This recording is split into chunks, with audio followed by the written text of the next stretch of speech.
E aí, então, a empatia é essa autopermissão, né, que você vivencia essa experiência, uma experiência emocional com o outro, né, sem tentar diminuir sua dor, sem tentar trazer algum tipo de alívio, né, mas dizer que essa dor, ela existe, que ela é importante, é legitimar essa dor, né. Nós sentimos dores sim, né, nós sentimos tristezas, nem sempre tudo dá certo nas nossas vidas, né. E é isso que é importante aqui na empatia.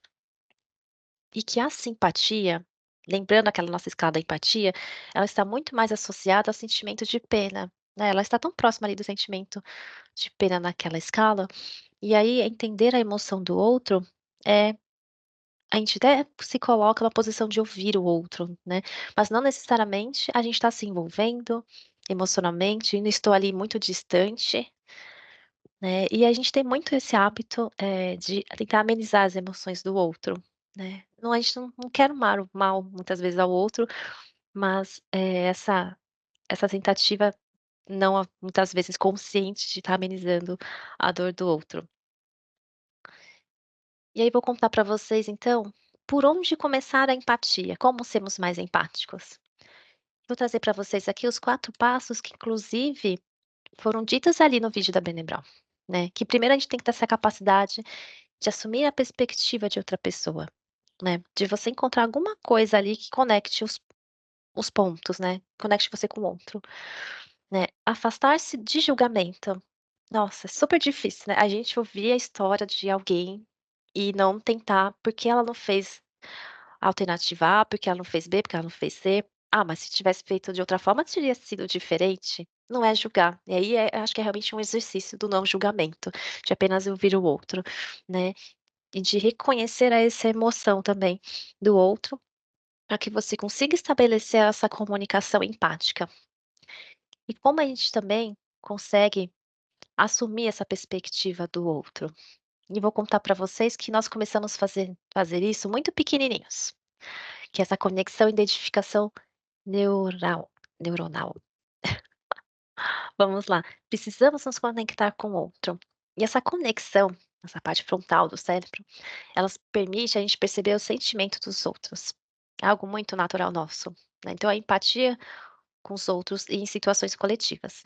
Com os bebezinhos isso começa ali a partir do 1, 2 aninhos, já é possível você perceber que quando eles estão com os seus semelhantes ali, com outros bebezinhos, quando um ri, o outro também sorri, quando eles percebem que o outro está em comportamento diferente, eles, né, param, observam o que está tentando entender o que está acontecendo. Então essa identificação neuronal, ela acontece porque a gente tem esses circuitos que promovem realmente essa sintonia entre as pessoas, né, e vai estar desencadeando todo esse estado emocional. Então, podemos dizer que nós somos homos empáticos, né, nós conseguimos estabelecer conexões a partir do relacionamento com pessoas.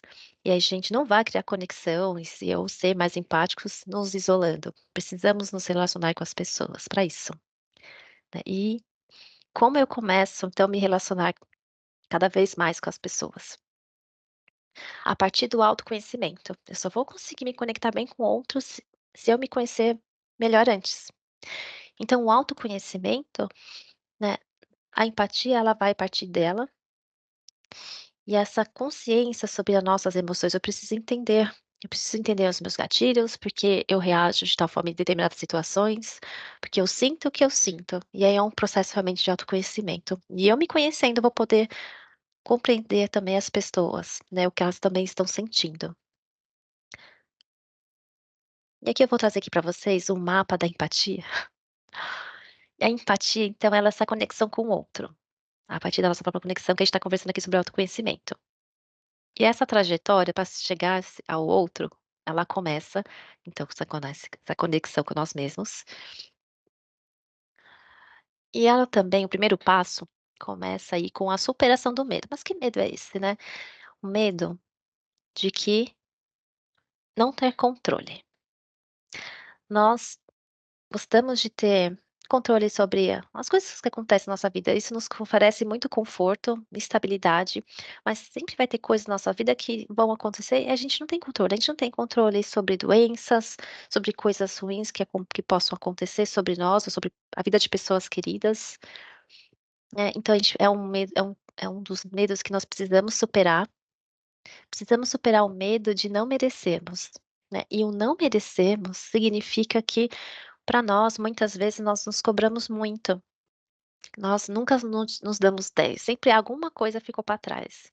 Então, por exemplo, você chega em casa, teve uma aí a esposa ou seu namorado, os filhos, né, sua família, fala: "Poxa, mas tá tudo bem? Tá tudo bem. Poxa, entreguei aquele relatório e meu chefe elogiou, falou que estava ótimo, mas eu te pergunto, mas por que você tá então dessa forma, né? Poxa, mas eu tive que fazer um pequeno ajuste, então não estava tão bom assim".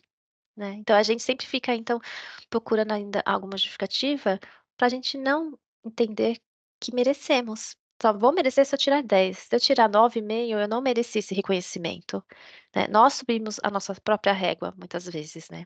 Então a gente precisa superar esse medo, que a gente sim, a gente merece elogios, o reconhecimento de um bom trabalho, de sermos pessoas boas, nós merecemos isso sim, né, não precisamos ter medo. E também não precisamos também ter medo de demonstrarmos a nossa vulnerabilidade. Nós somos humanos, sentimos tristeza,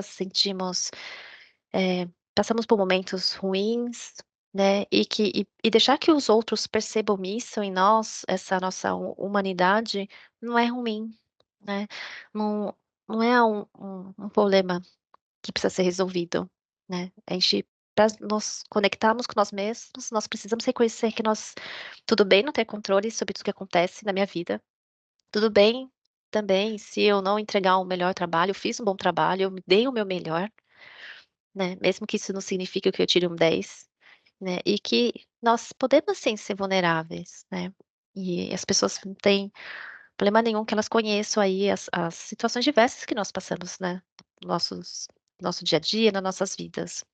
Aí superado esses medos, né, também tem a importância de nós termos esse amor próprio, de nós gostarmos de nós mesmos, de reconhecermos nossas falhas, reconhecermos também muitas coisas boas que nós somos capazes, de muitas coisas boas que nós já fizemos ao longo das nossas vidas, é o que nós proporcionamos também na vida das outras pessoas. E a junção dessa superação do medo e amor próprio serão importantes para a gente encontrar então esse mapa da empatia, né, e essa conexão com o outro.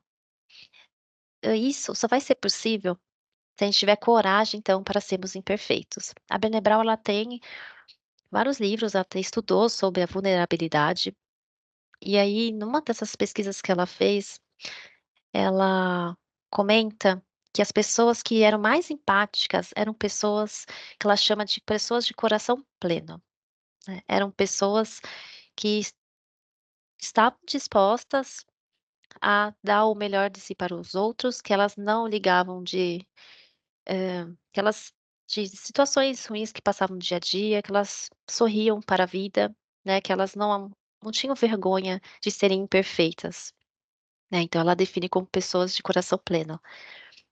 E também ela nota essa gentileza, muitas vezes precisamos ser gentis com nós mesmos, né, para a gente conseguir ser gentil com o outro. E aí sim nós temos aí a conexão com o outro.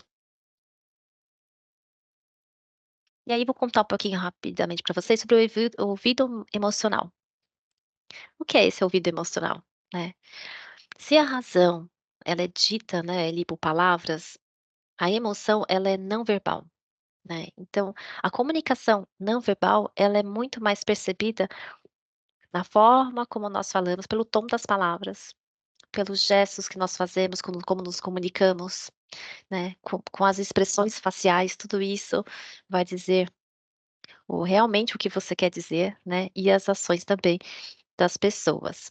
E aí temos aqui o fake news. A fake news aqui ela acontece quando nós dizemos uma coisa, mas a toda a forma como nós estamos dizendo diz outra coisa, né. Então a verdade emocional está no como a gente diz e não no que é dito. Então, na comunicação com o outro é muito mais importante a preocupação do tom da voz, né, dos gestos, da sua postura, tudo isso vai estar relacionado com a informação que você estará transmitindo para o outro, né. Então, muitas vezes você percebe a pessoa pode estar falando uma coisa, mas tudo que ela está transmitindo ali, né, a expressão facial, o tom de voz, fala: "Nossa, que estranho, não sei se é exatamente isso que ela queria me dizer", né. Então, a gente traz aqui essa fake news, a gente tem que ter esse cuidado aí também com a verdade emocional. E aí para os líderes aqui, a gente deixa a mensagem que é importante, né, para ser um líder empático, saber escutar, né, o que vai exigir também saber ouvir mais também. Ouvir ajuda também a demonstrarmos interesse, né, pelas pessoas da equipe, então se você se coloca à disposição para ouvir os outros, também demonstra que você está interessado, que você se preocupa com as pessoas, né, e isso quebra também barreiras, elimina, né, qualquer situação ruim, assim, de relacionamento, porque você está sempre se colocando à disposição, cativando as pessoas, né, tira impressões ruins que às vezes ficam, né, e você consegue resgatar isso se colocando à disposição mesmo realmente para ouvir mais as pessoas. Escutar, né, exige atenção, exige observação, né, compreensão, então não é apenas ficar ouvindo o que as pessoas estão falando, mas é participar dessa conversa, é realmente escutar o que elas estão falando, é você responder de acordo com o que está sendo dito para você, né, então você compreender, você transmitir uma opinião de acordo com aquilo que foi dito para você, mostrar realmente consideração pelas pessoas, pela equipe, né, então não é só ouvir, ouvir é diferente de escutar, né, também tem essa definição, né. Então para a construção de uma liderança empática, né, é importante então conhecer e partilhar também com as pessoas quais são as suas necessidades, quais são os seus sonhos, né, quais são aí os seus desejos, quais são os seus projetos pessoais, profissionais, sermos humanos, né. E aí por fim, gostaria de trazer para vocês que a empatia ela não apenas nos torna bons, pessoas melhores, mas ela também nos faz muito bem, a empatia. Então, que sejamos mais empáticos aí uns com os outros e mais gentis com nós mesmos, né. Era isso que eu gostaria de trazer hoje para vocês, espero que vocês tenham gostado, né. Um abraço a todos e até a próxima. Tchau, tchau.